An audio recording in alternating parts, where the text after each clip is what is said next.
Bobby Charlton. Well done, Manchester United. Beckham. Into Sheringham. And Solskjaer has done it. Bobby Sarr saved it. United again. Renee! A magnificent goal by Robin van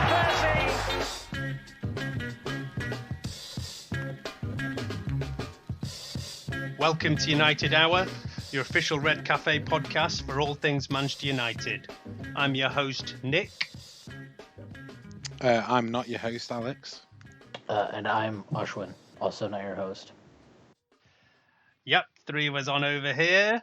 Going to be analysing the great Ole era. It's been, 4 matches in. I think last time you guys recorded, I wasn't actually on there, and you all had your Mourinho leaving party without me, right? Yeah. Yes, it was a fantastic day. Yeah. Yeah, I think Ashwin in particular, you had a lot of stuff you had to get out there that night, right? It was very cathartic. Yeah, exactly. It was like therapy for you, yeah. Yeah. Yeah, I think we were at different stages. I expected to be that, and then hearing Ashwin and how angry he was kind of soothed me. You know when one person has to like step up, like, I don't know. You see it in films, the parents have disappeared, the kids are left to fend for themselves, maybe homeward bound with the dogs. Oh. You got the golden retriever stepping up. I feel like once Ashwin had his breakdown, that then, was what sort of clarified everything for me and put things into perspective. So yeah. It was therapeutic. It was, I don't know, it was like coming out of a bad relationship, like a breakup sort of thing. It's like a relationship that should have ended a while ago, but you just both stayed in it for trying to make it work. Yeah, and as you know, I still wasn't quite ready as well to let go. But yeah, I think in hindsight, we're all moving forward there. And I mean, yeah, look, 4 matches, 2 home, 2 away, 14 goals, only 3 conceded, and we even got that magic clean sheet today. Yes. Yeah, we're recording just like an hour or so after the finish of the Newcastle game. We thought this would be a good time for us to assess where we're at now and what's happening, and just to celebrate some goals and attacking football. Really, it's just been a breath of fresh air, right? I mean, I think it's fair to say, even though I know that both of you were pretty ready for Jose out and everything, but did you expect like this much difference so quickly? Well, we did. I wasn't expecting it to be Solskjaer coming in, which I do think he's sort of like the antithesis of Mourinho in a way, and I don't even think that's purposeful or anything. That he's flipping, the ways of Mourinho or anything like that. It's, if anything, it's kind of shown to me just how far removed Mourinho was from the club and what Manchester United is and what Manchester United means, and just by having someone come in who spent so long at the club in various different positions, and by that I mean as a player, but also as a staff member as well, and looking after the reserves. It's kind of just paved for me and given me that clarity that he was the wrong man for the job, and I guess that's why the difference has been so strong. We've seen this with Mourinho teams in the past. Players get so fed up of him, and I don't think that you can say that there's no case of downing tools at all. But he both enables but also encourages that there's always going to be a fairly big turnaround when Mourinho leaves. Yeah. Yeah, I mean, I don't want to talk. Like I said, I know the last show was very much all about Mourinho and a lot of moaning and all. I think we should try and focus on Ole and how good things have been rather than moaning too much about the past. But yeah, I guess it's inevitable that we're going to be comparing and looking at the difference of where things are at and all. I mean, yeah, if we just quickly kind of push through the matches, like obviously first up we had Cardiff, and it was a good one for Ole because he was going back to an actual ground he knew. Obviously he was manager over there, but didn't do that well. But yeah, we had the perfect start, and all those games, like we got those early goals that really we always missed in that Mourinho era. It just never seemed to happen. We'd keep getting to half time, and it's always in these matches, the longer you go, the more kind of players get nervous. But each time here, it's just happened straight away. I mean, 3 minutes in, and Rashford bangs in a free kick.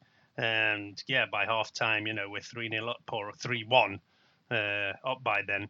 And yeah, it was just the perfect start to the whole Ole era there. But yeah, everybody kept saying, look, we've not really had a test yet. And I think we talked quickly just off air before we started about whether this was the plan to give a new manager a kind of easy run of games in. I don't, it's difficult to know what the club's plan is, why that timing was done. But yeah, in hindsight, it seems absolutely ideal that he's had a kind of few games run into it. Easy start into it. But yeah, 4 matches, 4 wins. Only Sir Matt Busby has done that before. I think, yeah, before the match tonight, they were talking about only 3 managers. And yeah, let's not forget, to be fair to Jose, he was one of the 3 who had 3 wins to start with. But yeah, Ole is now only in that 2 managers, Sir Matt Busby and Ole Gunnar Solskjaer, who've won their first 4 matches in a row. So yeah, you can't even get back. And especially in this kind of Christmas period where you normally get weird results and difficult matches, and everybody around us, Chelsea, Tottenham, Arsenal, have all lost matches in the last couple of weeks to opposition that you wouldn't necessarily expect that to happen to. So yeah, on paper, I know there's a lot of people saying, yeah, but wait till United play somebody decent, which is fair enough. But yeah, I think at this time of year, you can't really sniff at getting 12 points out of 12 over here. Yeah, I mean, I don't even think that's true though, because we dropped points against everybody under Jose to start the year. We lost at Brighton, they dominated us. We dropped points at West Ham.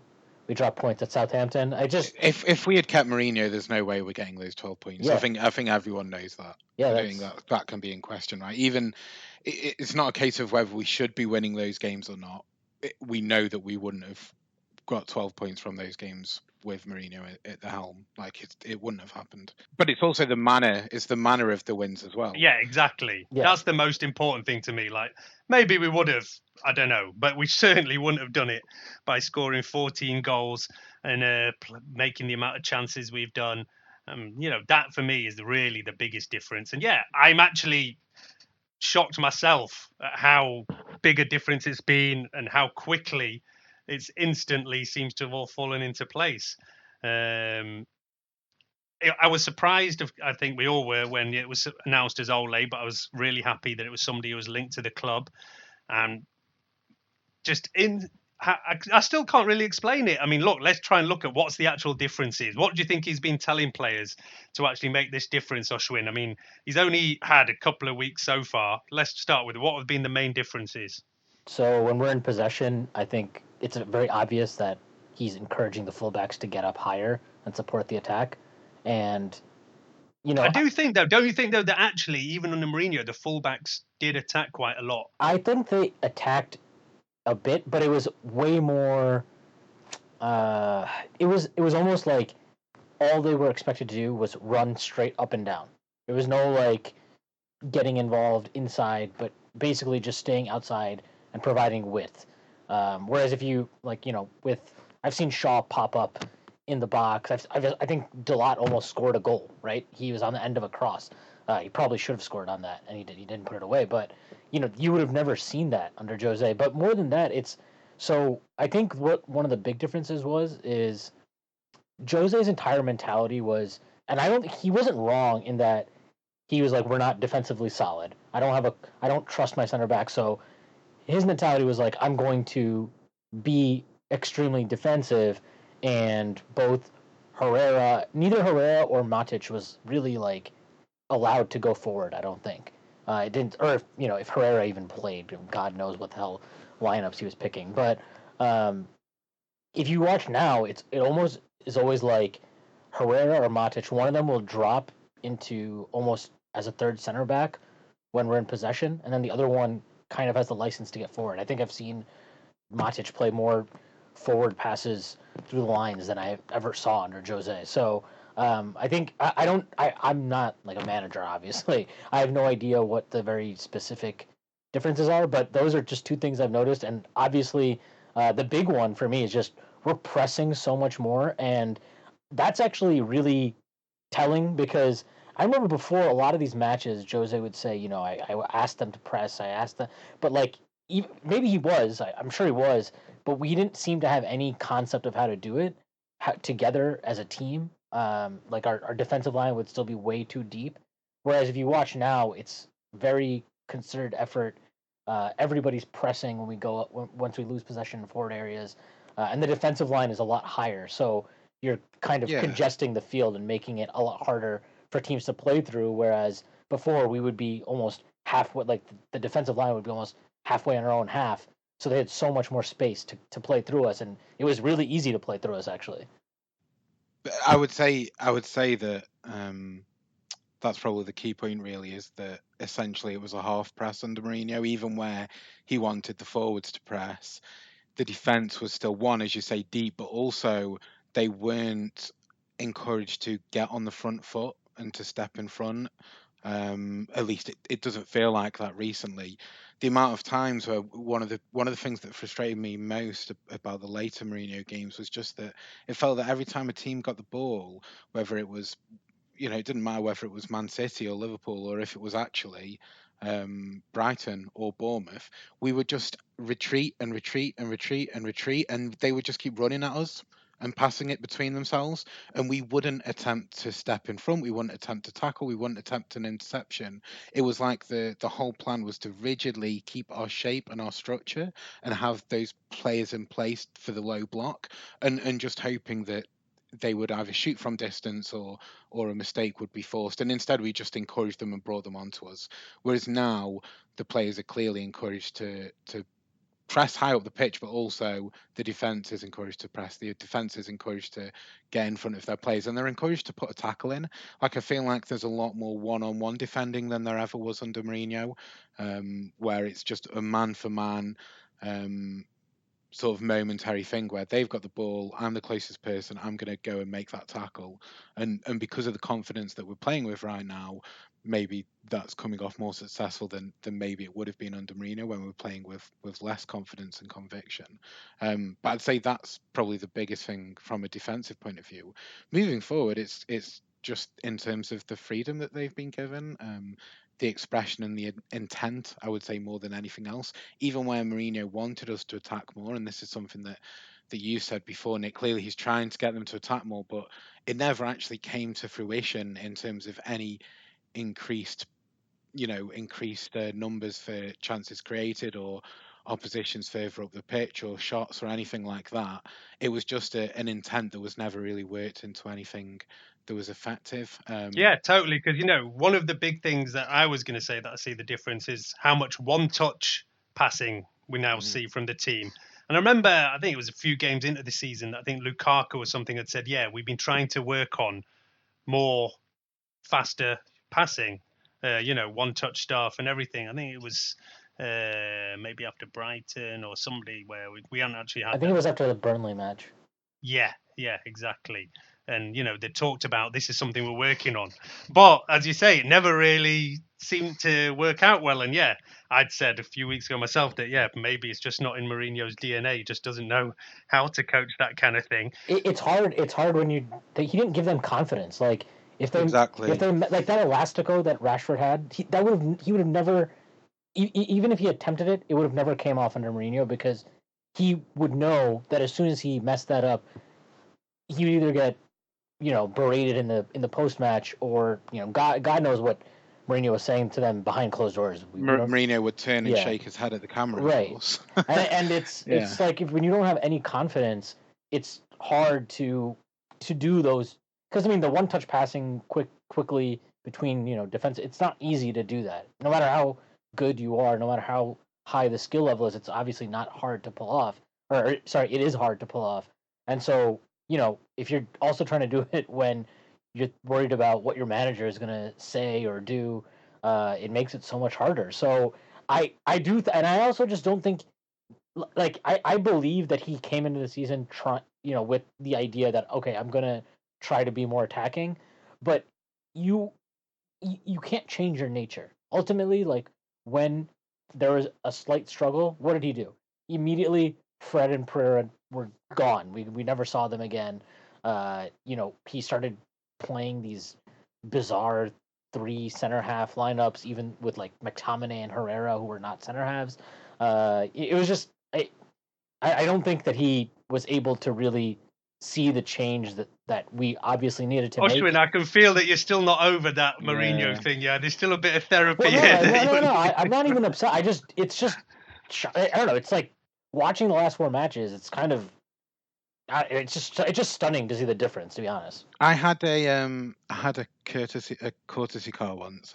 My car was in the garage. It was some mechanics had it. There was something wrong with it, and I had a courtesy car, and it wouldn't pull off very well in first gear. So anytime I was at a stop junction or going into a roundabout or making a turn or anything, it would really struggle, and I would always hesitate if there was a car like a hell of a long way away, and any other cars pulling out 5 times in that time, I would really hesitate, and I'd be worried about stalling or worried about chugging or the car not making it.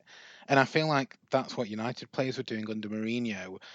You say confidence, but it's the conviction that comes with that confidence and the ability to play on instinct that every time they, like football's played between the ears. You heard Ollie said in that interview last week, and every time a player does anything, there's a decision needs to be made, but it needs to be made on instinct because of how quick the game is played. And a split second of difference of, oh, should I play that pass? Should I make that run?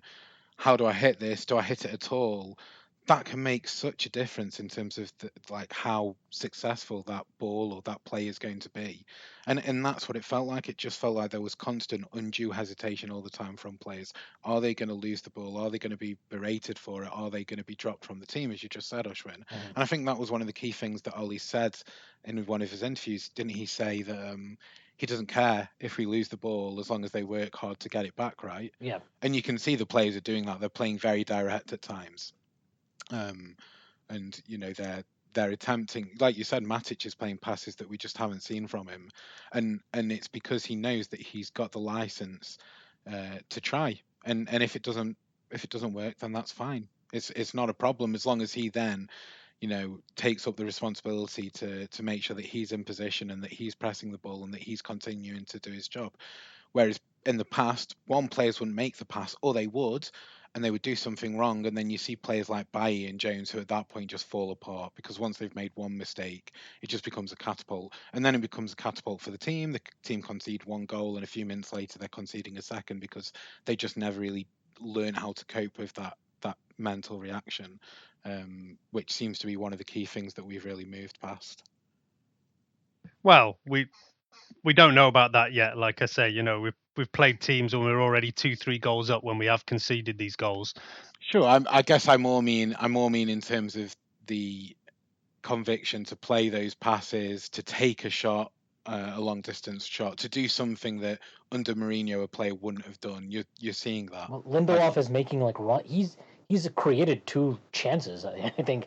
Yeah, and he ran into the box today, didn't he? Yeah, he did it in another match too, and he actually, Rashford probably should have squared it for him. But it's just you see stuff like that, and it's obvious that they're being encouraged. Yeah, those are the big differences. Like I said, I think you mentioned fullbacks, but for me, actually, fullbacks were quite far pushed on even under Mourinho. But we never saw our centre backs pushing into the opposition half, setting up chances. That is something that, I haven't seen for a long time. I mean, even since probably Rio or something. Well, people talk about kind of Fergie years, but even in later Fergie years, it wasn't super free-flowing attacking football. It's back to the kind of 90s, and I guess, it is back maybe to the times when Ole was over there, and that's what he knows. That's what he's bringing back in there. At the same time, let's not forget that there is Mickey Phelan in there as well, and in fact, I've seen him almost on the touchline as much as I've seen Ole going up and down. I mean, I did go to the Huddersfield match on Boxing Day, and it was interesting to see, that day who is actually on the touchline. And I can see that there's probably as much influence at the moment from Mike Phelan as there is from Solskjaer, even though obviously he's doing all the press conferences and everything on there. But I would probably think that Phelan is probably as important right now as Solskjaer. Oh, sure, yeah. Phelan obviously spent years and years at the club. We said last week, but also obviously very, very close to Ferguson, and in that first team coach role. So yeah, no, he's got a hell of a lot of experience to bring to the table there. I think that's the thing though, right? Just that you mentioned earlier was someone who's linked to the club. It just feels like, I mean, everything Ollie's said so far, I would say he said like the right thing, but it's not. With Mourinho, everything he said you knew was said as a means to an end, and it was calculated, and he was saying it for a reason, whether you agreed with it or not. It was calculated. Whereas with Ollie, it's purely just that he gets it. And I think that's all that they've really reminded the players. They've given them the freedom of expression because that's what United is about. They're saying attack is the best form of defence because that's what United is about. They're saying let's get on the front foot because that's what United is about. And the whole thing has just been, that cloud has been lifted from Mourinho going, which makes a hell of a lot of difference anyway. And then from there, all the other impact is purely from reminding the players that they're playing for, the biggest or one of the biggest clubs in the world, what it means to be playing for this club, and the sort of ideals that the players need to go by, and you can see that in the play. And I think it's as simple as that. I don't think there's anything more to it than that, really. Yeah, because in terms of actual personnel, there hasn't been that much of a change. I remember when Ole's first team sheet was announced, and we had a little bit of a chat about it, and we all said, "Look, it's actually a pretty similar 11 to what Mourinho would have put out." Some people saying, "Oh, maybe Matic is finally going to be dropped," and like that, but none of those kind of things happened. Matic has played every single match, and he was much maligned all season, but he's been vastly improved. So even though we all were talking about maybe he's tired, he needs a rest, he's lost his legs, but all of a sudden even Matic looks like a different player. The one who was the proper Mourinho favourite, had been his player for years and years, and was supposed to be the one who was exacting his plan on the pitch. But yeah, he as well. I've seen him taking on players and going past players for the first time in months and months. Never mind, mostly playing forward passes rather than sideways passes. From actual personnel, the only big difference is obviously that Pogba is back in the team, whereas he'd been out at the end of Mourinho's kind of era. And yeah, for me, I'm not that surprised to see him make this kind of impact when he's given the role he wants to play. I think a big difference though is if even if we had good performances, Jose would not keep the same 11. Whereas if you're like always allowing partnerships to form in different areas of the pitch, right? So he's picked the same midfield trio, I think, basically every match except for one when he started Fred. And then he's, Lindelof is, I think at this point it's safe to say he's his, definitely the first defender in the team sheet, or at least center half. So he knows he's going to play. Shaw is always going to play, which, not like we have a lot of options at left back, but I think that's also due to the fact that he is trusting him. And, there have been rotation in certain areas, but also when, Rashford, Martial, those two have, when healthy, I think Martial was sick or whatever happened for one match, but he started on the left every match. And then the only other rotation I think was he played Mata a couple of times for Lingard. But, it just feels a lot more, it doesn't feel like he's just throwing stuff at the wall and hoping something sticks. It actually feels as if he has a plan, or at least a vision of what he expects. I think when you come in and you win your first game 5-1, you're not going to change much, are you? So yeah, everything fell into place pretty well. I think he's experimented everywhere that kind of could be experimented with, really. Like you say, left back, there aren't really other options. Right. I was expecting to see Romero a few times. I'm pretty disappointed that we haven't changed the keeper out. But Shaw and the keeper, obviously they're going to stay the same. Midfield, obviously brought Fred in for Herrera, but I think I can understand why you would stick with Matic. Obviously you're not going to pull Pogba out the team, and I think Rashford and Martial he sees as two potential key players for him, and a big part of getting United fans back on side, but also two players in form, and two young players, and two players who, very much they can take men on, can be identified with Man United style. And also Lukaku and Sanchez being injured, I think, has probably made Solskjaer's life a lot easier and made those decisions easier. I'd have been interested to see if we'd have played with the same team and we hadn't started Lukaku and Sanchez at some point if they'd been fit. I suspect they might have been. So I think he's been helped in that way. I think there's a bit of both there. There's definitely been some rotation. Yeah, and there has to be over the Christmas period, Right. when you're playing every couple of days, there has to be some. He has given, everybody's had some minutes. In fact, the only big casualty, can you think of the player who's not played at all under him, who did get a lot of minutes under Mourinho? Fellaini. Exactly. Fellaini's not played a single minute, I don't think. No. He did come on actually Played 5 for minutes, right? like 2 minutes, and Yeah. I think at the end of the Cardiff game, he did come on for a couple of minutes at the end of there. I don't think he's come on in any of the other matches, as far as I can remember. Whereas, How can we expect it to win a game if we can't bring Fellaini on as an impact sub at the 70th minute, right? Exactly. But I mean, it is telling that he hasn't played, and I actually think he will see a role for Fellaini, and I think he will use him, but it will be, much less frequent. Well, it'll be the role that Fellaini should have been playing all along, and not, some key player that we turn to anytime we're chasing a goal. Yeah, I have no issue with Fellaini playing instead of, say, Matic or something. I think he's done a pretty good job in that kind of position when he has had it. It's just we didn't like to see the kind of bang it up to Fellaini kind of thing. We like the balls that Matic has been playing since Solskjaer's come in, though. I'm not sure that we'd be seeing them from Fellaini. Yeah, you're right. So you're right. it's hard to judge, because I actually agree that under Mourinho has been one of our most reliable players. Definitely this season, but also in previous seasons. But it's a much more limited and different job than the exact same position under a team who are pressing and on the front foot, and who are looking to break quickly, and who are looking to play balls in behind from deep. That's a completely different style of play. So I'd be interested. I don't think he could really play that deeper role with the football we're playing at the moment. But I guess we'd have to see. But I don't expect. I think there are multiple options. Pogba may need to drop a little bit deeper at some point. You've still got Fred on the bench, and I think he'd be more likely to play Pereira before Fellaini, too. So I guess we'll see. I'm curious to see what he would do when all his center halves are healthy, because I wonder if the way he wants to play, Smalling is obviously not great with the ball at his feet. We know this.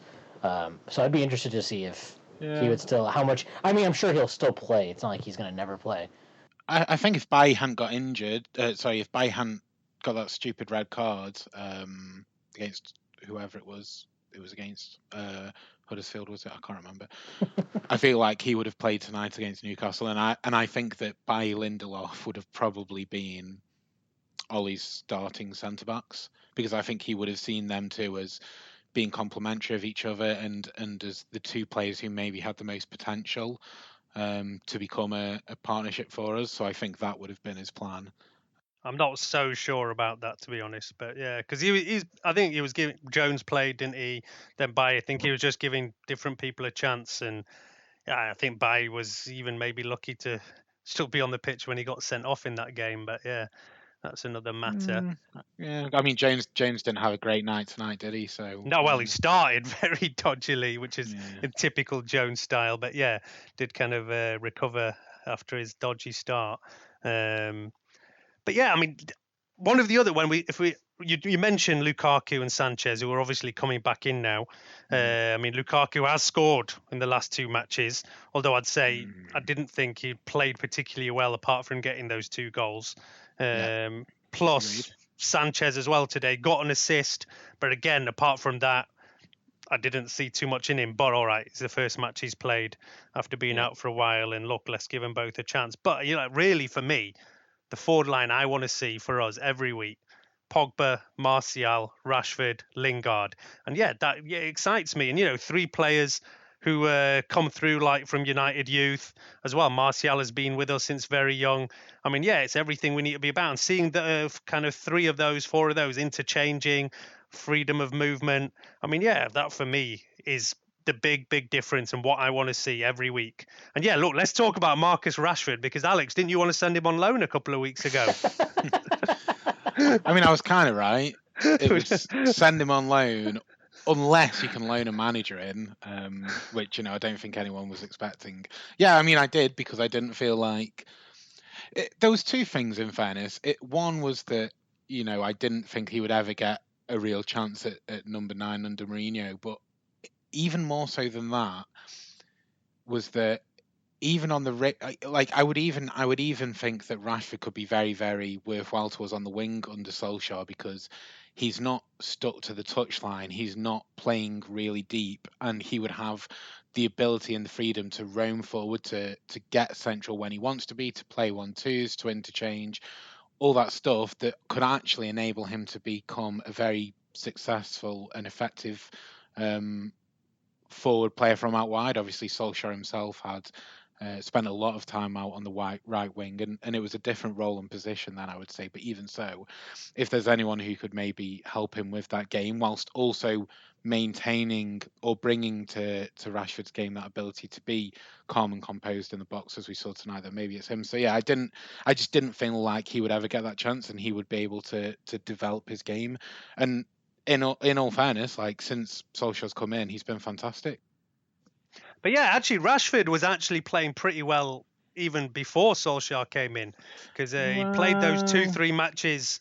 Yeah, he had, and Mourinho had been started talking about him being an untouchable player even for him, and that was like the last 2 or 3 games of his era. So he was already playing every week before. You couldn't trust him to score, and I wouldn't, like, he was working hard and he was making things happen because he was getting several assists and everything. Even though he wasn't necessarily scoring, he was still getting 2 or 3 but assists. You wouldn't see him get a run of matches as a striker. Like, as soon as Lukaku was healthy, you know what would happen. We know what would happen because it always happened. He never got a run at striker, right? So I mean, that was the whole debate. Yeah, so, that is exactly what I'd been asking for, like, a month ago, saying Rashford needs to have a run up front. For me, he's a striker. And yeah, I'd like to say now in 4 matches, he's scored in 3 of them and got a few assists in those matches as well. But like, I would say that a lot of his good play, even as a striker, has actually been out on the wings in those games. And that's under Mourinho up front. That's one, not something he wouldn't be able to do. And 2, I don't feel like he could have been as effective or do the things he'd done out wide under Solskjaer, like, if he'd done that under Mourinho. I think there couldn't be a place for him on the wing under Solskjaer. I don't feel like that's something that couldn't develop. Like, I feel like that wouldn't necessarily be of detriment to his development under Solskjaer, whereas I did feel like that with Mourinho because of the difference in the role. Yeah, you mean you're talking about when Mourinho's making him do a much more defensive responsibility? Yeah, when it's more right wing back than right exactly. Wing. Yeah, that I totally agree with. And also, like, your role is to provide service for Lukaku, not actually like interchange and get involved in the box. It's just it's totally different. But yeah, this is going to be the most interesting thing to see going forward. Now Lukaku is fit, what Solskjaer does now. And yeah, for me, Rashford has to play. Only if he loses form or something should Lukaku get a chance. And to have a player like Lukaku to come in off the bench is a great option. He's not a write-off, even though he's had a terrible season. He still scored 25, 26 goals for us last year. And to have those kind of options is, great. I mean, I think today, for an hour in where we'd been playing not too badly, but, we hadn't managed to break down Newcastle, and to be able to bring on players like Lukaku and Sanchez, that is the big difference. Even whatever kind of team, whatever kind of form they're in, that is going to worry the other team to see that, all right, okay, we've got this to deal with now. And, we can say it was a managerial genius that, I think, it was Lukaku's first touch, basically, right? Yeah, it was, yeah. It was his first touch. I don't see how we can play the game we're playing with Lukaku. What's impressed me most about Rashford is less so in today's game because of the defenders that we were playing and the fact that it was away from home and Newcastle is somewhat canny operators defensively, but particularly in the other games and particularly at Old Trafford, like Rashford coming to the ball, receiving it, and then either turning or playing it off very, very smartly. Which is something that we like. Lukaku's back to goal play has been absolutely terrible his whole time at United, and that was something that I really like to see from Rashford. I don't see how Lukaku can come in and displace that. I feel like we'd lose a lot. But Sanchez, like, I know what you were saying about how Martial and Rashford and Lingard, these are young players. Lingard has come through the academy, so has Rashford. Pogba the same. So is Pogba.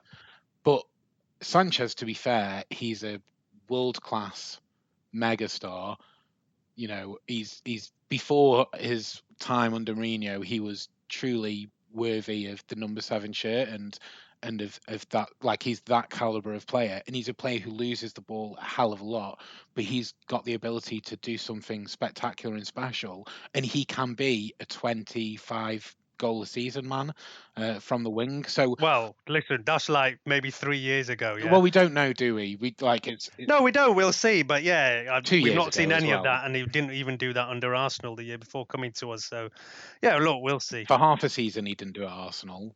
Not the season before he came to United, he still got 20 plus goals for Arsenal. It was only the season he joined us, so last season, that he didn't do much.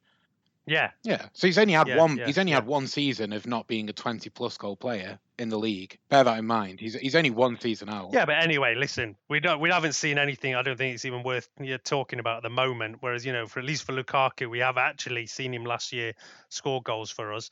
I actually think that Lukaku can play this kind of fluid, moving role up front, and that he doesn't. We've always talked about that he doesn't suit that lead the line back to goal. Randomly, I was watching because at home at Christmas, watching more football than I normally watch, and they had on Sky. Lukaku's 100 Premier League goals, showing all of his goals. Yeah. And I was watching it, going back to, West Brom, Everton, and, before that as well. And he was a totally different player than what we've been seeing. And I just think that Mourinho was trying to force him into this role as a kind of whatever Drogba. people always talked about. Yeah, exactly. The new Didier Drogba. And he's just not suited to it all. And I was watching him, and he was a much faster player, always going like back in, getting behind players, trying to get the ball out wide, coming whatever, whereas not at all what it seemed that Mourinho wanted him to do. And I actually think that Lukaku might be able to adapt quite well to this kind of system up front when he's needed. But again, yeah, it remains to be seen, and let's see how it all fits in as we go forward. My issue with Lukaku is not so much can he fit in, in our attacking play. I'm not as sold as you are, but I do think that how we played under Mourinho definitely negatively. It gave us perhaps a wrong image of what he's supposed to be as a player or what he can do as a player. Because when I've watched him with Belgium in a more fluid setup, he has looked good, and obviously at Everton he was better when he wasn't. Like they played him through the channels more instead of just trying to hoof the ball up to him and have him, bring it down and try and bring everybody else into play. That's just not who he is. But I do think that what Rashford and Lingard, and this is what always gets lost because it doesn't necessarily show up in a stat sheet or in the game summary or whatever, but those two are so active and so good at pressing. They're so active about that, and that has made such a difference when you're pressing from the front. And Lukaku, for all the things he does do well, I don't think pressing has ever been one of them, and that is a big difference. And why I do think that Solskjaer will stick with Rashford as his number 9 because he knows that he'll always get that from him. He will always get the pressing right from the front, and that makes such a difference. And that's why Sanchez, I think, will get a chance over Lingard because Sanchez, he's not actually that disciplined in getting back, tracking back and stuff, but he is good about pressing from the front, even if he ends up kind of ball chasing a little bit rather than being as disciplined about it as Lingard is. But I do think that he has an easier fit into how Solskjaer wants to play than Lukaku for that reason. Yeah. I think that was what I was saying. Yeah, he's a high caliber potentially world class player, megastar, but also a terrier, a hard worker, a grafter, who's got who's got a lot of the personality traits that Sir Alex would have associated with United. With Lukaku, I just wonder if maybe he would be more suited to either playing in a 2 with Rashford rather than, as you're saying, leading the line like Nick, or even I'd be interested in him trying that right wing spot and having Rashford stay in the centre, Martial on the left, and trying Lukaku on the right, because we know that he can be dangerous with a cross. He has actually got a good cross, hasn't he? We have seen him, but yeah. I'll be surprised if we ever see him play wide. But we have actually seen him cross pretty well. But yeah, it's not. I'd be interested to see him try, because especially he'd have the freedom. Well, I'm pretty sure, obviously, Sanchez, Lukaku, Fellaini, that they're all going to play on the weekend. Yeah, it's Reading, FA Cup, our next game up. I'm sure this will be a chance for whatever, Pereira, Fred, I don't know. That's what I would do. But I don't know. Maybe Ole will see this as, a serious chance to win a trophy. It's a home game, so maybe he won't play as much rotation. They're still I think he'll definitely rest a lot of the players who've played the last 4 games. A lot of them look tired tonight, but also the players you've just mentioned are big names. Yeah. Fred's a £50 million player. Pereira's come through the academy, but he's highly rated. Sanchez and Lukaku are massive names in football. So I think he can completely change the team while still taking it completely seriously. No, but if you completely change the team, then you're open to people saying, "Oh, you've played a weakened lineup and everything." I know what you're saying, the big players and Yeah. whatever, but they're not our first choices at the moment, and it is definitely going to smack of playing a weakened lineup over there. Surely no one's going to be who's going to be playing there. Like after you've just played 4 games in 12 days or whatever it is, you've got to anyway, right? I agree. Yeah, I would totally play a pretty weak team, but I've taken stick on this podcast before for my kind of semi disdain for the FA Cup. But well, we do. I mean, we do need to go. I do think it'd be important for us to take any trophy seriously this season. Yeah, and we in fact Reading are in awful form at the moment. I think just sacked their manager a couple of weeks ago. Jaap Stam was there last year and got sacked, so they've been through a couple of managers, and I don't know if they're even just in caretaker mode or whatever at the moment. Do we play them quite often? I feel like we've played them a few times in the cups recently. Did we play them last year? Yeah, we played them with like Jaap Stam, right? Yeah. So. But yeah, can't remember. Wow, exactly. They're second to bottom. Yeah, exactly. They're in awful form, so yeah, there's kind of no excuses anyway over there. That's good though. That'll be, it's a good opportunity for some of these players that haven't had a look in. It's a great team to play and try and get confidence. Well, yeah, and I think in this period, I think Ole has wanted to give everybody a bit of a chance. Most players have had some minutes here and there, and this will be the last game. And yeah, the other nice thing to see was that we saw him give Gomez a few minutes at the end of the last game, trying to do that link back to, the youth and everything. And that's something that I've really missed, especially in those kind of League Cup games and maybe, dead rubber Champions League games where Fergie used to throw in a lot of youngsters and you'd always be excited to see the next lot. Although, yeah, I mean, maybe being unfair to Mourinho because, we have seen glimpses of the likes of Gomez, Chong, and these couple of other players on the bench. But I do remember that Juventus game earlier this season where he didn't make any substitutions. That was even so though I weird. think, yeah, he had Chong or somebody on the bench and he just said, yeah, well, he's only a kid. And you're like, well, what's the point of bloody bringing him if you've got no intention of playing him whatsoever, even when you're losing in the match? But yeah, these are the kind of things I guess we're expecting now to see under Ole, is more youth players given a chance to come in there. One thing we've not mentioned, I know we're kind of passing, but there's quite obviously a big influence coming back in from Alex Ferguson now, right? I mean, it can only possibly have come from him to have said, Solskjaer, Phelan, there's no way that this kind of decision making is coming from anybody apart from Alex Ferguson. And you kind of think, I don't know if you know, but he's obviously been a director of the club since leaving, and he gets paid about £2 million a year. And I was kind of wondered, like, what, are they not asking his opinion? How much influence does he have? We did actually discuss this on last week's podcast, Nate. Maybe you didn't listen to it. I did listen to it, to be fair. But he's a non-executive director, right? So he's there, but he has no say or power. So, like, whether they consult him or not, how much stock they're putting in his opinions remains to be seen. And I think like you can understand, like I've always said that I could understand the logic behind Mourinho completely, and in fact at the time I thought he was the best choice because we needed to get back to title winning ways. Actually, let's just stick on that point for a second. I'll also remind you that I was the only one on this podcast that never wanted Jose Mourinho, and I was very against his appointment way back then. Whereas I'm pretty sure all the rest of you were ecstatic, and he was the new messiah for you at the time, right? Yeah, but you're also the one that just never wanted to sack him after that. Yeah, but that's a lot of the. I kind of never really want to sack any manager. I still wanted Van Gaal to stay on, right? And I thought he should have had another season. The thing is, I think me and a few of the other people who wanted Mourinho, or not wanted Mourinho, but thought he was the best man for the job, is what I would say, was that we always knew the risks, and not even just knew the risk, but expected the outcomes of a team who would eventually turn on their manager because he became too much for them, and who would tire of him. And we expected him to manage through conflict, and for that to mean that we, lost players who we would otherwise, want to have seen stayed. That there would be a cost in terms of the football that was being played. That youth may not receive as much chance as we would like it to. Like, I think we all knew of all that, but for me, it was just the longer that we don't win, the harder it's going to be to win. And surely the best person to come in and to get us back to some sort of winning ways, to make sure that it doesn't become this pattern and this monkey on the back that takes 25 years to shrug, like Liverpool still haven't done.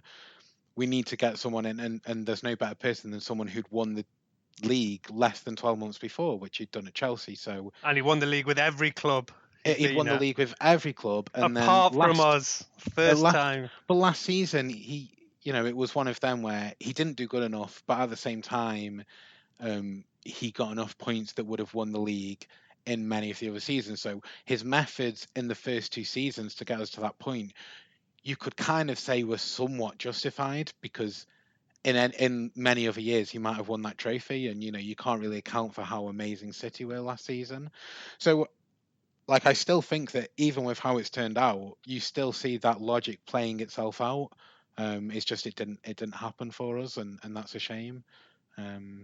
So yeah, like, I thought he was the right man for the job, but I fully expected this to be where we were now. I just hoped that we'd have won the title 6 months ago, so it would be less of an issue for us. Yeah, look, I don't actually totally disagree with you, and I also wouldn't say that Mourinho's time was a complete failure. I mean, we did win the Europa League, Carling Cup, whatever. Yeah, Treble. came second last season.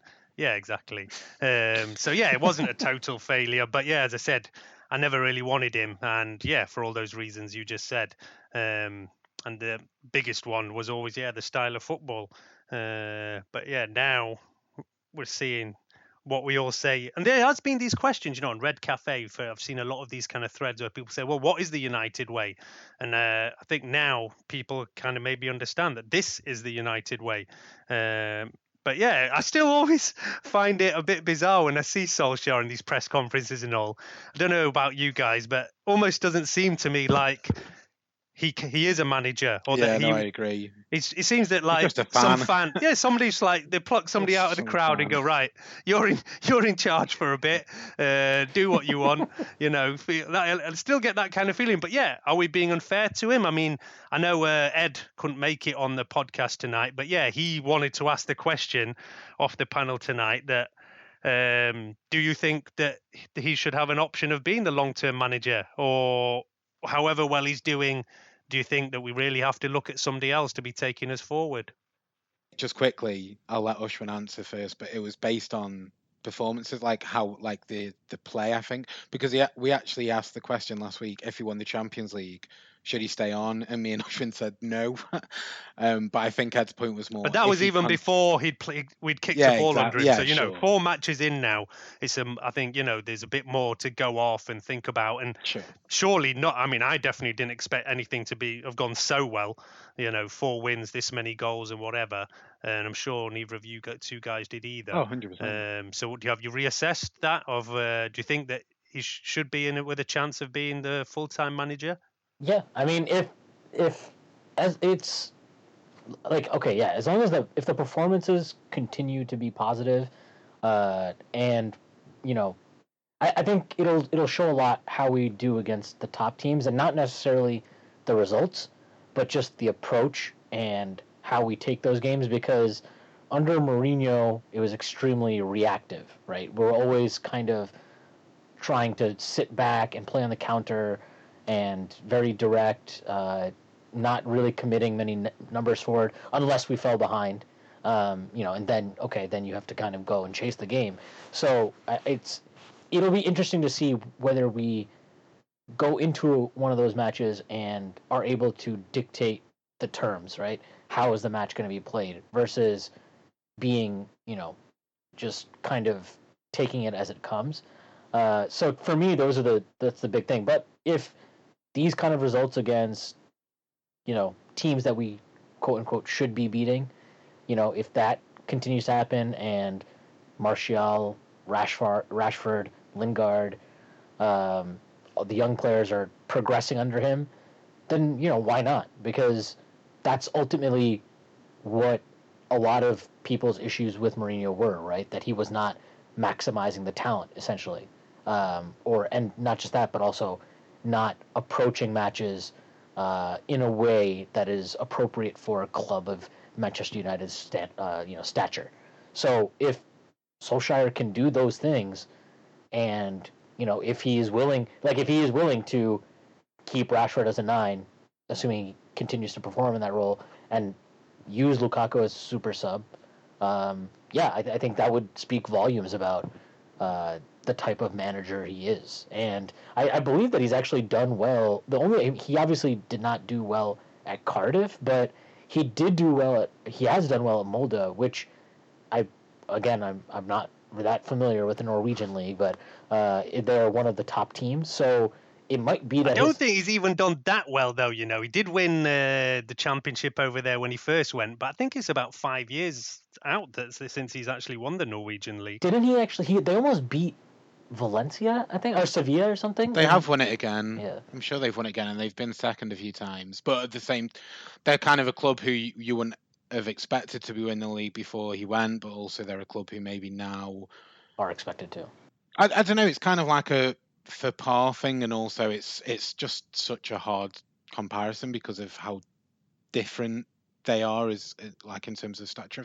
And like I don't think that like however well he'd done at Molde and whatever other jobs he'd done anywhere else really, like so different. It's only for us that he could potentially do this job. Like it's only because of his very unique relationship with the club and his knowing of the club. And also I think because of who Manchester United are as a club, like I'd put us in that category with Madrid and Barcelona where maybe you can think about the club as being more than just a football team like who need to churn out results on a pitch. Like there's more to it than that.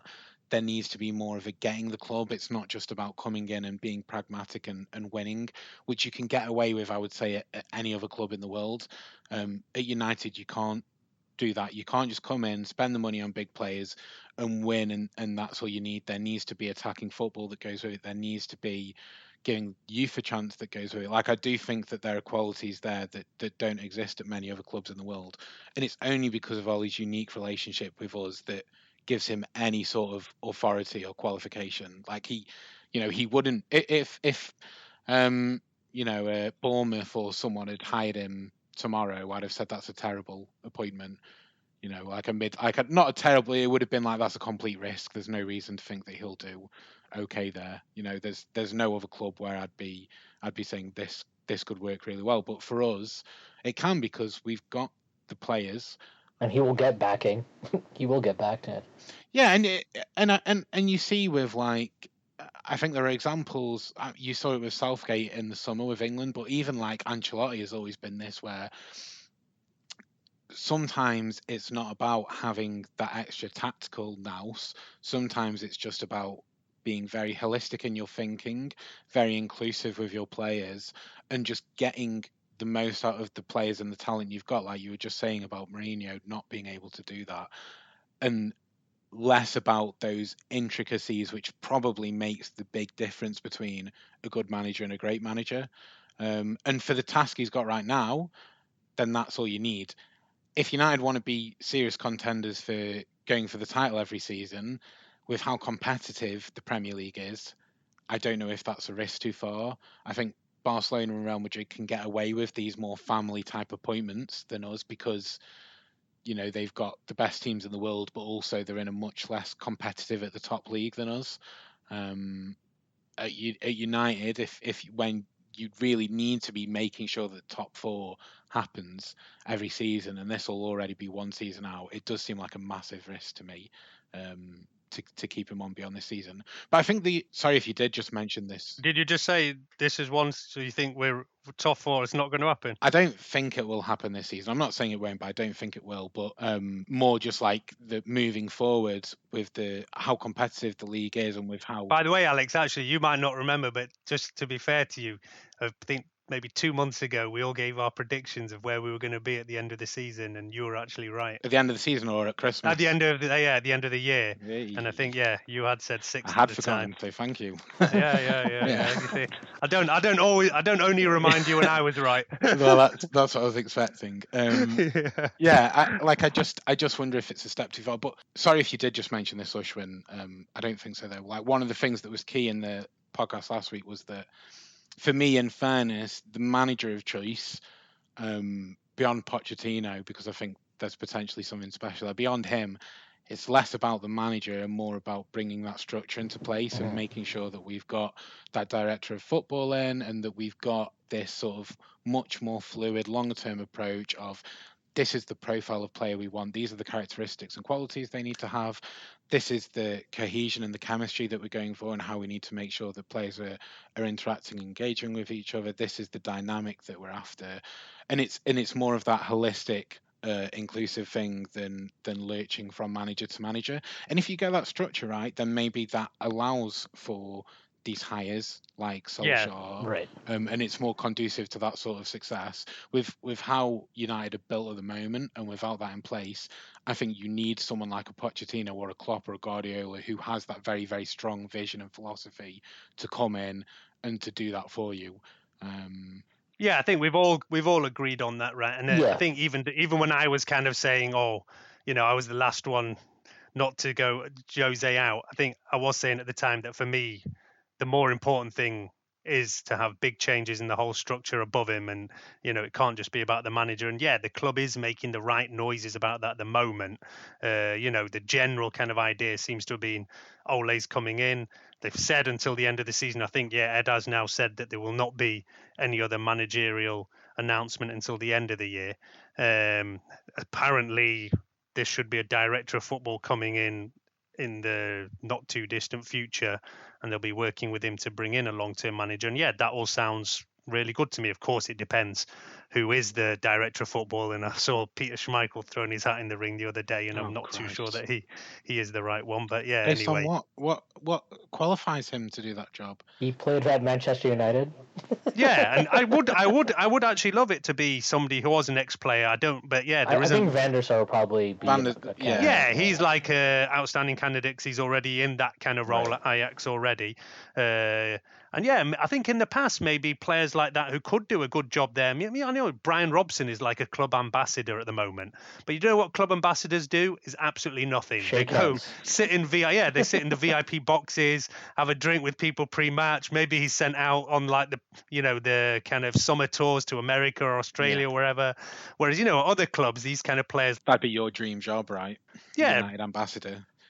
Hey, I'd love that. If someone asked you, Nick, to pick a job tomorrow, I'd do it for free. Bloody hell. It would be United ambassador before it would be United player, though. Like, you wouldn't be picturing yourself as the number 9 scoring the goals. You'd be picturing yourself in the bar with Andy Cole and Dwight York and a pint in front of you and a load of United fans in the Philippines or something. Oh, damn right. Yeah, like I say, I'll do that for free. Where do I sign up? But look, I think we have wasted some of like the talent that we do have in ex-players. Whereas other clubs, maybe, you look at players like Munich, where those kind of players are very much involved in the decision-making off the club. Yeah, another family club, right? Yeah, exactly. And, I mentioned before that I went to see Eric Cantona's thing a couple of months ago, and he was saying that he couldn't believe that United haven't employed more ex-players at the club. And, maybe they have made those moves recently. Nicky Butt's in there and whatever. But I think there does need to be definitely more reconnection. And, it seems like that's what they're aiming for.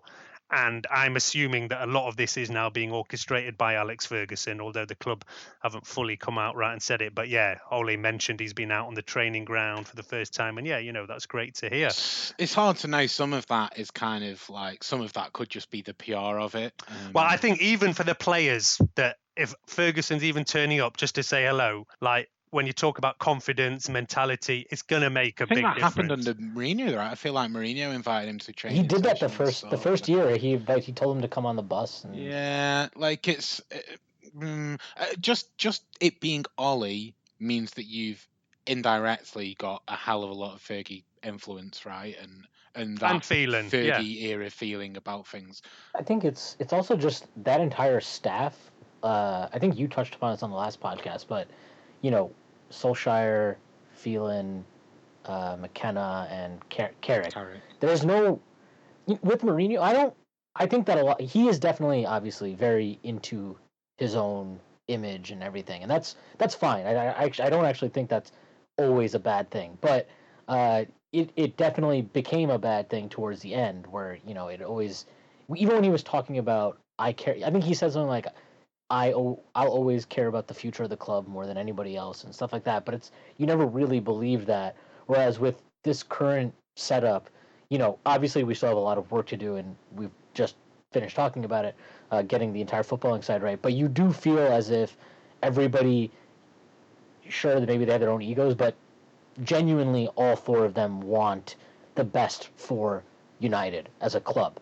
So everybody is kind of working with the same goal in mind, and there's no agenda. There's no, I don't think any of them are trying to, get a new contract out of it or anything like that. There's nothing like that. It's just about, finishing this season as well as we can finish this season. All for the good of the club. Yeah. All for the greater good of the club. That's it. Yeah, you're right. Like too much of Mourinho's time was entrenched in him protecting his own personal reputation. Last season talking about second being his biggest achievement, talking about football heritage and reminding us in interviews of competitions he's won with other teams at times where he's come to Old Trafford with Real Madrid and knocked us out of the competition. Like there's even when he first started at United, where he was saying some of the right things, there was still a hell of a lot of I'm Jose Mourinho and this isn't a dream job for me. It's just a job that I'm here to do. But yeah, it's a big job, but I'm a big manager and I've got nothing to prove. And there was still all of that ego that went with it, and that was never really going to work. And you're right that the staff who are in place now are all working towards that great good. I do wonder who this club director could be. Like Patrice Evra has been pictured with Woodward a lot. He's French. He's gets on well with Pogba. Who knows? I do actually think that there may have been something in Solskjaer becoming the manager because he had managed Pogba previously in the reserves. Like I think Ferguson's always rated him and spoke about him as a manager, but I think all the briefings and stories have always been that Ferguson would push Giggs forward for that sort of role. Yeah, and we don't know. We have no idea whether Giggs was approached or mentioned, or whether they didn't. We don't know these things. They may have asked the players' girlfriends if they wanted Giggs around, and maybe then. Sure. But maybe, yeah. But I think that Woodward clearly, you can't deny that Pogba has been pivotal in Mourinho's sacking. I Definitely think there's I think that's 100% true, and I wouldn't be surprised if Woodward based his decision of Ole somewhat around that. Well, not just Pogba, right? Martial hadn't extended his contract, and I think if Mourinho was here, he wouldn't have done it. And De Gea is another one, and Herrera. I mean specifically Ole though. Yeah. I don't know if they've bought him in just because he happened to work with that player, but the fact that he was involved. I definitely think that would have been seen as a. I actually don't think it's even any factor whatsoever, to be honest. But I think the factor that he worked with the reserve team, with youth players, which is connected to that, would have been a big factor. But yeah, I don't know. It honestly, it may have just been as simple as they wanted to hire somebody they knew would make everyone on board. Line everyone. I don't think anybody's had fun. They just needed a breath. Everybody knew that everything had got very negative, and that was the big right since the summer. Even last year. Mourinho had been spreading negativity, and they just wanted to bring back some positivity, something for the fans, bring something. And it's done all those things. Like I say, he's a legend, and I said I went to Old Trafford for the Boxing Day game, and obviously you're hearing all the songs about '99 and Ole scoring in injury time, and then there's the great chant about Shearer versus Solskjaer and all these, and everybody's happy to roll all these out, and it becomes a bit of a party atmosphere, whereas it'd been going the other direction with Mourinho. And not just, I don't think that anybody, even other former players that you could have tapped for that role, I'm not sure if they have that same kind of just like, there's no, you would know more than me. But if you remember, just before like Solskjaer was appointed, there was the favourite all of a sudden became Laurent Blanc, who was as well an ex-player, but nowhere near kind of the legendary status that, Ole has. He would have been a safer, less risky option. Exactly. He was a more experienced manager who's been at a big club, international football. He wouldn't have brought the feel-good factor, though, the same. Yeah, exactly. It didn't excite me like having Solskjaer. If Giggs had gotten it, or even Neville, like I don't think they have that same kind of appeal. Like I've just never heard of anybody say anything bad about any of them. For me, Giggs or Neville have as much as Solskjaer appeal, and even more maybe, to be honest. Giggs, because these players have come, they're Manchester. For me, they actually have more appeal than Solskjaer. I feel like, at least maybe I'm just influenced by reading the CAF, but it always feels like a lot of people have, not that nobody's, I don't think, denying that they're legends. Obviously they're legends and nobody would take that away from them, but like Neville having his punditry role has kind of soured people on him, and then Giggs just being part of the LVG. I think that is more an online thing. I think definitely fans in the ground would have been big behind Giggs and whatnot, but I prefer Ollie as the choice, but I just think it's interesting that they went for that rather than Giggs, and maybe they did try for Giggs, but I don't think they did. I think he would have taken it. No, but I don't think Giggs would have left the Wales job to take a caretaker role. You don't need to leave the Wales job. You can do both. Well, that's up to Wales until the summer. No, but that's up to Wales, and I wouldn't if I was in charge of Wales. I'd say no fucking way. This is your full time like contract over here. You think you can just it's a play thing or whatever? That's for personally. He did that for them as a player, so they let him get away with it then, and then still made him manage. Obviously it's a totally different scenario to be offered the permanent job. And look, I think we should probably move on because it all ties in quite nicely to our next big game. Well, sorry, Ole or Pochettino? Well, that's it. That's what I'm going to now say. Sorry. Our next big game is against Tottenham, who are obviously managed by Pochettino, who's currently the favourite to be our next permanent manager. As you know, when we got Mourinho, Pochettino was my strong choice at the time. And that was even before the good work he's done in the last 3 years. Well done, Nick. Well, exactly. I went and dug out even the vote back on the CAF to prove. You say it like Pochettino's won a title. I actually voted for Pochettino even back then. He might come in and be a complete disaster, and you're already rubbing it in our face. Well, or he might not even come in.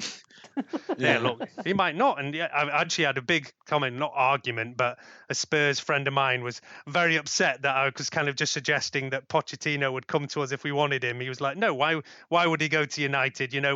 We're better than United at the moment. We've got a new ground. Our project is more interesting. And he was very upset that I was basically suggesting that as soon as we offered Pochettino the job, he'd jump at the chance. But that's a whole other discussion. But look, like I say, but you would. Our first big game, it's going to be Tottenham at Wembley. Should have obviously been Tottenham by now at their new ground, but they're still playing at Wembley. So it'll be the first big challenge for Ole after a very easy start to his managerial career. And of course, there's this whole backstory of Pochettino being the manager there and being very strongly linked to us. Right now, if you said Ole or Pochettino, I'm going to choose Pochettino because it's still too early in Ole's kind of career for me to really go. I mean, it's the romantic choice, and I'd absolutely love it if he could be a success for us. I'll tell you, honestly, I will love it if we beat them. Love it. And you said if we won the Champions League, then for me, for sure, I would give him the job. Whereas I think what Alex, you were saying, even if he won something, you would want somebody who was more of a long-term option. It would have been that doesn't make him the right choice, like Di Matteo winning at Chelsea, a former player. There was that, not the same level of romanticism, but there was some. And then a few months later he was sacked. Like, it was more just that winning the Champions League doesn't mean that that you're going to be a success long term, I guess. I think that the league form to me matters more than the Champions League, just because the Champions League is inherently more fluky. I mean, that Yeah. Chelsea year they fluked that completely. Yeah. But I ultimately I just want the structure to be resolved, and then I want that if they do a legitimate search, interview multiple candidates, and come to the conclusion that Solskjaer is the best man for the job, then I can accept that. I can accept that because the process will have been good. If they just I don't want them to just hire Pochettino because they think he's the best one, and then that's it. There's no search, right? Just do a search. I don't think it's that much to ask for to do your due diligence. They have time now. There's no rush to do any of this stuff. So that's all that I really want. Yeah, and I mean the only other names that have been obviously Zidane's name's been thrown around. Laurent Blanc has still had some kind of link, and the only random name that I'd seen coming up the other day was I've even forgotten what his name is. Marco Rose. Yeah, exactly. Oh. He's the manager at RB, not RB Salzburg. Oh right, okay. But I think they're undefeated in the league this year. Oh, right, yeah, okay. a bit of a left field kind of name in there, but yeah, apparently they're doing a full kind of search out there, looking at all options. Yeah, which is good to hear. But yeah, look, let's talk a bit more about this Tottenham game then. Tottenham are in pretty good form, although they had a little bit of a blip with that loss to Wolves the other day. They won 5 out of the last 6. They're actually second in the league at the moment. People are even talking about them being, a possible 3-horse race for the league at the moment. Nah, sorry.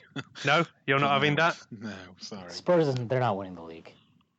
No shot. They haven't got the squad depth or the know-how. I think people fall into this trap because when they play well, they look great. Like they're everything is flowing. But I just can't. I don't know. I don't believe, like you said, they just don't have enough depth. It's like if Kane or Son lose form, then you're depending on just Ali to score. It's just not enough there. Yeah, although earlier in this season they did have like Eriksen started the season very slowly, and even they've already lost 5 games. Right, they've already lost 5 games. Liverpool haven't won any. Haven't lost any. I just don't see it happening. No champion has lost more than 6 matches. I'm pretty sure. But nor should they be expected to. Nor does it demean his name. Nor does it mean that they won't end up having a great season. Yeah, I mean Tottenham even coming second is outperforming for them basically. They right? spent nothing in the summer. They've got all this business with the ground, which is definitely unstable. The first team ever in the history of the Premier League, the first team not to buy a player in a summer transfer window. Currently sat second in the Premier League. But why would he come to United? Well, I do actually. I want to see how they do in the knockout stages in the Champions League because he's never won a single tie, I'm pretty sure, in Europe. So, it's kind of interesting that for Ole, I'm not that concerned about how he does in Europe, but it's just different because, obviously Pochettino is great at a club like Spurs, but managing at United is a totally different, it's just the expectations and what you're dealing with is different. And if he loses a Champions League tie, that doesn't make him a bad manager or a bad choice. They've had some big sculpts, but they've been in the groups, right? So, they had the victory. They had did they? I don't think they beat Barca. Did they get the draw? Was it this? So obviously, last season, Madrid and Dortmund. They should have really gone through against Juventus in the knockout last season, and that probably would have been the one. But I think just as a club, there's like a monkey on the back as well. Like it's a club and a player thing as well. And he might have that at United because we don't necessarily have the know-how that we used to, and we don't. So that Juve match actually, that is why I want to see it because I thought he got outworked. Allegri made 2 changes. They conceded a goal. He didn't do anything. They conceded another goal, and then he finally made a substitution. And it's like, those are the matches where, those are the instances where you want to see, if a top manager at some point has to make the difference with his tactical shift during a match. And if there's one criticism of Pochettino, it's that he sets his team up, and the way they set up generally is good, and they're good against most teams. But can he change a match with his substitutions? Can he change on the fly? And that's something that I haven't seen a lot of him. And I think it's a valid question to ask. Criticism that Klopp also has been faced with a lot until probably very recently. Like even in the PSG game, their penultimate game in the group stages this season, Liverpool, there was a lot of people saying, why isn't he changing things? He doesn't seem to know how to change a game, and that's been a problem for them. So I think it's a fair criticism. I think all the criticisms are fair, and I do think that there's a lot to be said for like title winning know-how from a manager and being there Yeah, and look, doing that's that. the And big. Obviously, that's the big thing. Pochettino's yeah, never won anything. Never mind the title. He's not even won a League Cup, an FA Cup, and that's the big. And of course, they had last season was their big chance as well, and we did them in that match. oh right, Where their big chance was the season Leicester won it. Yeah. Yeah, That for was the league, that right? was the big Yeah. chance. Yeah, But yeah, last season just for the FA Cup, sure. we knocked them out over there. So yeah, that's it. That's where Tottenham has still got that kind of slight reputation for bottling it when it really matters, right? And yeah, that goes way before Pochettino, obviously. But yeah, of course, everybody's talking about the work he's done, outperforming for the amount of budget they've got. I think they're only like the sixth highest spenders in the league, and are currently sat second, Oh, third, and have been solid top four for a few years now. So yeah, you but can't. sixth at a huge difference, like compared to the other big five. Like the net spend of all the other big five is like what would be a minimum Oh 200 yeah, on he's average, spending. like 500, and they're like around the zero mark, No, but maybe net spend 50. is meaningless, and I'm not going to go into a It's big it's not thing about the meaningless, is it? finances. Well, it's not meaningless, but the There's much more pros and important cons of thing. both net and gross. Like neither of them are perfect. No, I'm not. I'm not even talking about that. I'm saying the only thing you really need to look at is how much a club spends on wages. And yeah, Tottenham are still a fair bit behind, even Arsenal, but they still spend quite a lot on wages compared to your Leicesters and your Evertons and things like that. Whereas sometimes people say, "Oh, look, Tottenham spend even less than Everton because look how much they're spending in Sure. the transfer window." But in fact, when you look at wage bills, Tottenham are quite far ahead of those kind of Yeah, teams, sure. as they should be.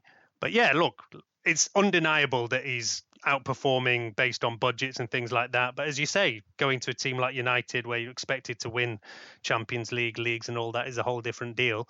For me personally, he is still the standout candidate, and it's also to do with the type of football they play. It's also to do with how young players are brought through at the club. All these kind of things all fit for me personally. But yeah, look, it's still. I'm still happy to give Ole a chance to prove his worth and see if he can. I don't know what we'd have to say. What would Ole have to do this season to be worthy? Top four, win the Champions League? I mean, if he gets top four and makes a couple of cup runs, I mean, that'd be an impressive turnaround from where we were. Top four and continued like progress on the style of football and whatnot, and getting a tune out of some key players. The key ones probably being Pogba, Rashford, Martial. If he can get the likes of Martial and De Gea if they sign a new contract with him still at the helm before they even know if a new manager's coming in, for example. Like I do think there are things I'm not like dead set against giving him a chance because it's only really like you say Pochettino for me also is the standout candidate. Beyond him, I'm not massively bothered and Yeah, I agree with that. I agree with that totally. and it's kind of like a priorities thing, right? It's like like you say with Pochettino, I kind of think you're getting the best of both worlds. Yes, he hasn't won anything, but I do believe he's got that potential to be winning things. But also, like you say, it's the style of football and the youth and all that other good stuff, and also that he would play second fiddle to the club, like which I do think is important. He wouldn't be talking himself up. It wouldn't be about his own ego, and I think that's something that I'm very wary of after Mourinho. But beyond him, then yeah, I if we can't get him, then I'd probably be very open to giving Ole a chance, even though I think it would be risky because getting top four is hard, and I don't think he's probably got the tactical nous or experience to guarantee that really. But I guess then you say, well, if the feel good factor's there, we play great football next season, get a few big wins, have a good few cup runs.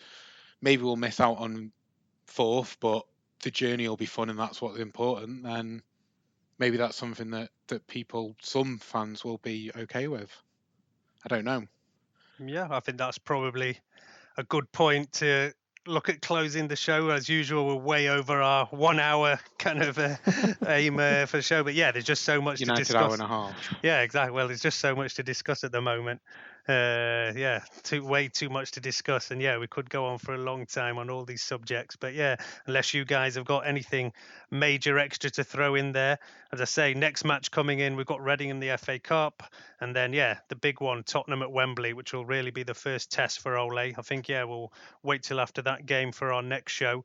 And hopefully, I think it's probably going to be unprecedented for us to have won, any manager to have won 6 in a row. Do we know how many did Matt Busby win in a row? Because we know we're now that Ole's only 1 or 2 to have won 4 in a row. I think we should have checked that up. But yeah, I don't know how many Busby did win in a row. Maybe it stopped at 4. So we'll see if Ole can be the record holding for successive wins at the start of his managerial career, hopefully by the next time we record. But yeah, I think that's probably it for now. Good night all. You are my Solskjaer, my Ollie Solskjaer. Come on, guys. You make me happy when skies are grey. Oh, Alan Shearer. Come on, guys. What is going on? I was expecting you both to join in. Well, I was just enjoying your solo, actually. Yeah, Your rendition was really poignant.